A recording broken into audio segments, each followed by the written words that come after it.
अब भारत में यूरोप से आने वाली लग्जरी कारें कुछ सालों में सस्ती हो सकती हैं। इसकी वजह है भारत और यूरोपियन यूनियन के बीच हुआ फ्री ट्रेड एग्रीमेंट। दरअसल अब तक क्या होता था कि यूरोप से पूरी तरह बनी हुई कार भारत लाने पर सरकार 110% तक इंपोर्ट ड्यूटी लेती थी।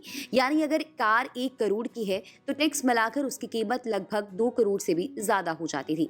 लेकिन अब इस नए समझौते के तहत सरकार आने वाले समय में ये इंपोर्ट ड्यूटी 110% से घटाकर करीब 10% करने वाली है। लेकिन यहाँ पर ध्यान देने वाली बात यह है कि ये फैसला तुरंत लागू नहीं होगा। इसे धीरे धीरे 2026 के अंत तक या फिर 2027 की शुरुआत तक लागू किया जाएगा। अब बात करते हैं कि कौन सी कारें सस्ती होंगी। जानकारी के मुताबिक इसका फायदा सिर्फ उन्हीं कारों को मिलेगा जो पूरी तरह से यूरोप में बनकर भारत आती हैं, जैसे कि मर्सिडीज की महंगी गाड़ियां, BMW की स्पोर्ट्स कार, ऑडी, फरारी जैसी लग्जरी कारें।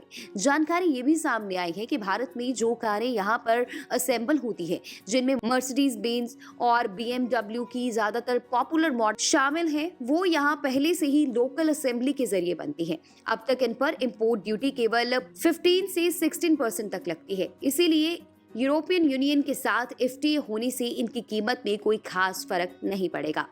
अब यहाँ सवाल ये भी है कि आखिर कीमत कितनी कम हो सकती है। मान लीजिए अभी मर्सिडीज जी वैगन की कीमत करीब 4 करोड़ रुपए है। नई ड्यूटी लागू होने के बाद यही कार करीब 2 करोड़ रुपए में मिल सकती है, यानी कि कीमत आधी हो सकती है।